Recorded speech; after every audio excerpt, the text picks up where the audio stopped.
Friends, आज का topic है एम्फैटिक। क्या नाम है? टॉपिक का नाम क्या है? एम्फैटिक। एम्फैटिक का मतलब होता है जोरदार कथन। एम्फैटिक का मतलब होता है जोरदार कथन। अभी जितने भी सेंटेंस अभी देख रहे हैं वो सेंटेंस नॉर्मल सेंटेंस है जो हम अपने बातचीत में इस्तेमाल करते हैं। इसी सेंटेंस को जब हम जोरदार तरीके से बोलते हैं, एम्फेसाइज करके जब बोलते हैं, तो वही सेंटेंस बन जाता है एम्फैटिक, है ना। एम्फैटिक बनाने के लिए सेंटेंस को हम जोरदार बनाते हैं, और जोरदार बनाने के लिए कुछ ऐसे तरीके हैं जिसके साथ हम लोग क्या करते हैं, एम्फैटिक पुट करते हैं। जैसे कुछ रूल है, थोड़ा सा पहले रूल थोड़ा सा कुछ क्लियर कर लेते हैं। थोड़ा सा बगल में है, सेंटेंस में आपको नॉन एम्फैटिक से एम्फैटिक बनाने के लिए दिया जाता है। जैसे कहता है कि नॉन एम्फैटिक सेंटेंस अगर V1 प्लस ऑब्जेक्ट पे हो, अगर सेंटेंस आपका दिया जाए और वो सेंटेंस V1 प्लस ऑब्जेक्ट पे हो, तो इसको अगर हम एम्फैटिक में जब चेंज करते हैं तो सेंटेंस जब आपका V1 प्लस ऑब्जेक्ट पर दिया जाए तो वहां पे आप देखिएगा जहां V1 है उसके पहले आप क्या लगा देंगे? डू लगा देंगे। क्या लगा देंगे? डू। डू के बाद आप सेम चीज उतार देंगे, V1 वही रहेगा, ऑब्जेक्ट वही रहेगा, इसमें कोई बदलाव करने की जरूरत नहीं है। V1 वही रहेगा, ऑब्जेक्ट वही रहेगा, केवल यहाँ पे डू लगाना है। अगर सेंटेंस आपका V1 प्लस ऑब्जेक्ट पे होगा तो उसको एम्फैटिक में जब हम चेंज करते हैं तो वहां पे हम क्या करते हैं? V1 के पहले डू लगा देते हैं। मतलब कहने का कि जहां जहां V1 रहेगा उसके पीछे डू लगा देंगे तो एम्फैटिक कंप्लीट हो जाएगा आपका। जैसे एग्जांपल देखिए, अगर सेंटेंस आपका नॉन एम्फैटिक दिया रहेगा, जैसे open the door, open the door, इसका एम्फैटिक बनाते हैं कैसे? यहाँ ओपन के ऑप्शन V1 है और V1 जब लगा रहेगा तो हम किसका प्रयोग करेंगे?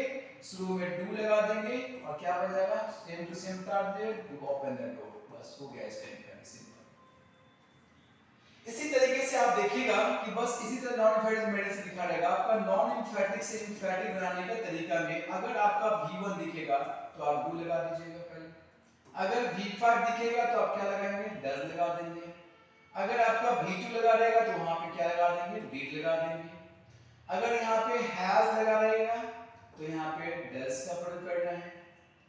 अगर यहीं पर अगर डज के बाद यहाँ पे क्या लगा देंगे? डज के बाद हैव लगा देंगे। और V1 रहेगा डू डज के साथ हमेशा V1 होगा और यहाँ पे भी V1 होगा। जहां जहां हैज लगा होगा वहां पे डज, जहां जहां है वहां पे डू प्लस हैव लग जाएगा। जहां जहां हैड आपको दिया रहेगा वहां पे क्या लगाइएगा? डिड प्लस हैव का प्रयोग कर दीजिएगा, बस हो गया। इतना ही से हम क्या करते हैं? देख के हम हर फॉर्म को देख के हम क्या कर सकते हैं? एम्फैटिक चेंज कर सकते हैं। जहां भी V1 होगा वहां पे डू के बाद लगाना है, जहां V5 वहां डज प्लस V1 होगा, जहां V2 वहां डिड प्लस V1 होगा, जहां हैड दिखेगा तो डज प्लस हैव लगा देना है, जहां पे आपका हैव दिखेगा वहां पे डू प्लस हैव लगा देना है, और जहां हैड लगेगा वहां पे डिड प्लस हैव लगा देना है। बस इतना ही पे आपको पूरा का पूरा क्या है? एम्फैटिक बनाना है। बस देखिए सेंटेंस सबसे पहले यहाँ पर दिया हुआ है आपका सेंटेंस, आपको देखिए क्या दिया हुआ है सेंटेंस में, आपको दिया हुआ है यहाँ पे ये आपका V5 है। क्या है? V5। तो अभी देखिए आपका लिस्ट में V5 जहां लगा रहेगा तो वहां पे किसका प्रयोग? डज का प्रयोग करेंगे। और V5 कैसे पहचानते हैं? V1 में जब एप क्या लगाइएगा? S A और S लगाते हैं तो ये हो जाता है आपका V5 हो जाता है। अब इसका सिंपली एम्फैटिक बनाइए, माय मदर लव्स मी, मेरी मां मुझे प्यार करती है। अब इसी को आप एम्फैटिक में हिंदी बोलते हैं मेरी मां मुझे प्यार करती तो है। यही सेंटेंस आपका एम्फैटिक हो गया, जोरदार कर दिया गया। जैसे मेरी मां मुझे प्यार करती है आपका नॉन एम्फैटिक में नॉर्मल सेंटेंस है, लेकिन जैसे हम यहां बोलते हैं मेरी मां मुझे प्यार करती तो है, सेंटेंस क्या हो गया? एम्फैटिक बन गया आपका हिंदी। अब इसी को बनाना है, देखिए सेंटेंस में जैसे माय मदर जैसे है वैसे उतारिए, और यहाँ V5 लिखा तो माय मदर डज, और डज के बाद क्या चाहिए? V1 चाहिए, तो माय मदर डज यहाँ पे लव्स में से लव कर दीजिए और मी लीजिए, बस हो गया एम्फैटिक कंप्लीट। एकदम सिंपल तरीका से आपका एम्फैटिक लिखकर ये फिल इन द ब्लैंक्स वगैरह में आपको दे दिया जाता है और थोड़ा सा सेंटेंस को बनाएं। अब देखिए राहुल प्लेज है, फिर देखिए क्वेश्चन वही आ गया, प्लेज बच्चा क्या है आपका? V5 है, तो क्या बना है इसका? इसका बनेगा Rahul does play cricket, CRICK cricket. देखिए लास्ट में फुल स्टॉप लगा दीजिए। Rahul does play cricket. थोड़ा सा देखिए यहाँ पे, ऐसा नहीं कि यहाँ पे कंफ्यूजन हो जाए, ठीक है। इसको यहाँ पर देखिए। नेक्स्ट क्वेश्चन हमारे पास है सम बॉयज टेक टी। तो क्या बनेगा इसका, तो बनेगा यहाँ पे सम बॉयज है। सम बॉयज के बाद देखिए V1 टेक क्या है आपका V1 है, तो क्या बनेगा, जहां जहां V1 दिखेगा वहां डू लगा देना है, और डू के बाद ऑलरेडी आपका V1 है ही, आपको कोई दिक्कत नहीं है। Some boys do take tea, ये इसका जवाब होगा, some boys do take tea. Next question हमारे पास है, यहाँ पे देखिए नेक्स्ट क्वेश्चन है he stole my pen. Stole क्या है, वर्ब का सेकंड फॉर्म है, जैसे आप जानते हैं स्टील, स्टोल, स्टोलन। ये V1 है स्टील, सेकंड है V2 स्टोल, V3 स्टोलन। यहाँ पे V2 है और जहां V2 लगा वहां पे किसका बनेगा, did प्लस V1। बनाइए इसका, तो क्या बनेगा, he did steal, STEAL, steal my pen, he did steal my pen। Next question है हमारे पास he looked at me। he looked, फिर देखिए looked at me, ये भी सब्जेक्ट के तुरंत बाद और डी और ईडी वाला शब्द जब आता है तो V2 होता है। क्या होता है, V2। क्योंकि आप देखते हैं कभी looked, बच्चे कंफ्यूज कर जाते हैं कि कौन V2 है कौन V3 है। समझिए यहाँ पे अंतर की बात, जब सेंटेंस की में सब्जेक्ट के तुरंत बाद डी और ईडी वाला शब्द आ जाता है तो वहां पे हम V2 समझते हैं, और हैज, हैव और या हैड के बाद डी और ईडी वाला शब्द आ गया तो वो आपका V3 होता है। ध्यान रखना यहाँ पे, जिसमें V2 और V2 सेम टाइप का रहता है। तो he looked at me, तो क्या बनेगा, he did। अब बताइए लुक है, लुक V1 है, at me यहाँ V1 क्यों किया गया, क्योंकि V2 के साथ हमको क्या चाहिए, did प्लस V1 चाहिए। आइए नेक्स्ट क्वेश्चन आपका, दे केम स्टरडे है। ये देखिए कम केम कम, देखिए वर्ब फॉर्म जो है ना उसको ध्यान रखना बहुत जरूरी होता है ना। कम केम कम, कम क्या V2 क्या होगा, केम, तो V2 केम हो गया तो V2 किसका पड़ेगा, फिर did प्लस V1 का।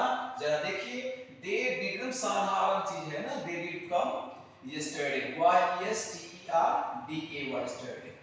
और ये सारे बच्चे की जरूरत है, जितने भी स्टूडेंट्स इंग्लिश पढ़ते हैं सारे बच्चे के लिए ग्रामर में इंफैक्टिव बहुत जरूरी है। देखिए नेक्स्ट क्वेश्चन, नेक्स्ट क्वेश्चन हमारे पास है सी वांटेड टू गो। वांटेड जो शब्द लगा हुआ है ये भी V2 है आपका। देखिए यहाँ पे क्या लगेगा, यहाँ पे क्या बनेगा, सी, क्या है यहाँ पे, सी वांटेड लगा हुआ है, तो सी वांटेड टू गो, तो क्या इंडिकेट करेगा बताइए, सी वांटेड लगा हुआ है तो वांटेड के लिए बनाइए, V2 है तो बनाइए क्या बनेगा यहाँ पे, सी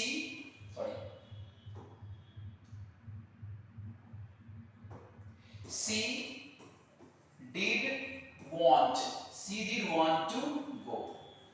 थोड़ा फॉन्ट साइज बढ़ा दिए हैं जिससे कि दिखने में दिक्कत ना हो आप लोगों को। आवाज भी उम्मीद था अच्छा ही आ जा रहा होगा, आवाज भी कुछ परिवर्तित किए गए हैं, तो देखिए इसको थोड़ा सा, सी डिड वांट टू गो। अब यहाँ पे क्या बनेगा, सी डिड वांट टू गो। अब बन गया आपका, देखिए V2 लगा हुआ है तो V2 में हम किसका प्रयोग करते हैं बाबू, जहां जहां V2 आएगा वहां पे आप यहाँ पे V1, यहाँ पे V2 लगा हुआ, डिड लगाइए और डिड क्या की बजाइए। अब देखिए हैव लग गया, देखिए आई हैव हॉर्स, अभी जस्ट बताया देखिए हैव लगा लेगा, डू हैव लगाइएगा, हैव लगा लेगा, डज हैव लगाइएगा, हैड लगा लेगा तो डिड हैव लगेगा। इस तरह के सेंटेंस को हमें देखना है कैसे, देखिए बस कुछ नहीं करना है। आई जैसे आई, यहाँ पे क्या लगाना है, डू, क्यों, हैव लगा हुआ है, आई डू, और हैव का उतारिएगा, I do have a horse, HORSE horse, I do have a horse. Next question हमारे पास, सी हैज अ वॉच, क्या बनेगा, सी हैज अ वॉच क्या बनेगा, सी डज, यहाँ पे हैव लगाइए, she does have a watch, WATCH watch, she does have a watch. क्या हो गया यहाँ पे, सी डज, यहाँ पे क्या लगेगा, she does have a watch, full stop है। हैव टी नाउ, अब यहाँ बच्चों को कंफ्यूज कर जाता है, हैव टी नाउ लगा हुआ है, यहाँ पे भी हैव क्या है, वो V1 है। बहुत बच्चा सोचता है ना कि समझ लीजिए थोड़ा सा, इसमें आप लोग ये जो कंफ्यूजन मत रखिएगा आप लोग, यहाँ पे हैव, हैड, हैड, तो ये जो है वो V1 है, और V1 हमने बताया कि जहां जहां V1 वहां पे क्या लगाना है, डू, तो क्या बनेगा, have, do have rest or sorry, to have take tea. यहाँ सही कर लीजिए इसको, take, do have take tea. Take tea now. Next question है प्लीज कम टुमारो। देखिए यहाँ पे कम V1 है, आपको हमने क्या बताया कि हमको बस टेंशन मत लेना, जहां V1 है उसके जस्ट पीछे हमको डू लगा देना है। तो जरा बनाइए क्या बनेगा, please do come tomorrow, TOMORRO tomorrow. एकदम इजी है, देखिए जहां जहां V1 वहां डू लगाइए, जहां जहां V2 वहां डल लगाइए, जहां जहां V2 वहां डिड लगाइए और सबके साथ V1 आता ही है। उसके बाद आप देखिए जहां जहां हैड लगा वहां डल्स का प्रयोग कीजिए, जहां जहां हैव आता है वहां पर डू का प्रयोग कीजिए, जहां जहां हैड लगा वहां पर डिड का प्रयोग करके सारे के साथ आप हैव लगाएंगे वहां पर डू डज डिड के साथ। आइए प्लीज हेल्प मी, तो क्या बनेगा यहाँ पे, प्लीज हेल्प मी, तो क्या बनेगा बताइए, please PLES, please do help me, please do help me. Next देखिए दे हैव अ रेडियो, बनाइए सिंपल है, they do have a radio, RADIO radio, they do have a radio। Next question है यहाँ पे देखिए go there, go क्या आपका V1 है, तो क्या बनेगा, do go there, go there का देखिए V1 है तो do go there है। you have a car, तो क्या बनेगा बताइए, you do have a car, next है आंसर दिस क्वेश्चंस है, देखिए आंसर V1 है तो क्या बनेगा बाबू यहाँ पे, do answer ANSWER, do answer these questions. Simple question sir दिया हुआ, देखिए यहाँ पे स्लो नहीं, show me your teeth, तो ये V1 है तो do SHO show me your teeth, बन गया। नेक्स्ट क्वेश्चन देखिए यहाँ पे हैव पेशेंस आ गया, V1 है तो बस यहाँ पे क्या लगाएंगे, have patience, do have patience, PATIENC patience, do have patience. C wants है, वांट्स क्या है, V5 है और हम बता चुके हैं जिसमें S और S लगा होता है वो सब होता है आपका V5। देखिए यहाँ पे she wants to help you और V5 में किसका प्रयोग होता है, सी डज और V1 में आ जाइए वांट टू हेल्प यू, हो गया एम्फैटिक। नेक्स्ट क्वेश्चन देखिए ही सेव्ड द स्नेक है, स्नेक क्या सेव क्या V2 है, क्या बनेगा, ही डिड सेव, क्योंकि सेव V2 है तो डिड के बाद V1 चाहिए, ही डिड सेव द, है ना, he did save the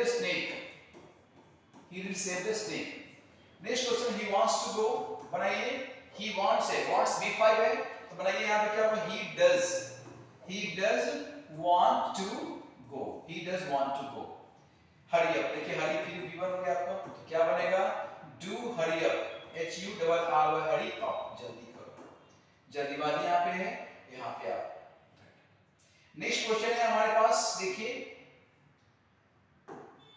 I believe in God, V1 है आपका तो क्या बनेगा, I do believe, BELIEVE, believe in God, I do believe in God। तो यहाँ पे देखिए I believe in God, believe क्या V1 है तो V1 जहां जहां लगा रहेगा वहां पे do का प्रयोग करते हैं, बता चुके हैं ऑलरेडी, बता चुके हैं आपको, बस उसी का क्वेश्चन है। तो I do believe in God, मैं ईश्वर विश्वास करता तो हूँ, ऊपर है I believe in God, normal से मैं ईश्वर विश्वास करता हूँ, लेकिन इसी चीज को तुम एम्फसाइज करके बोलोगे तो क्या बोलोगे बच्चे, तो वहां पे I do believe in God, मैं ईश्वर विश्वास करता तो हूँ। अब देखिए सी लव्स है, वह तुमसे प्यार करती है, नॉर्मल सेंटेंस है। अब जब यही को तुम एम्फसाइज करोगे तो क्या होगा, सी डज लव यू, वह तुमसे प्यार करती तो है, तो यहाँ एम्फैटिक का प्रयोग हो जाएगा।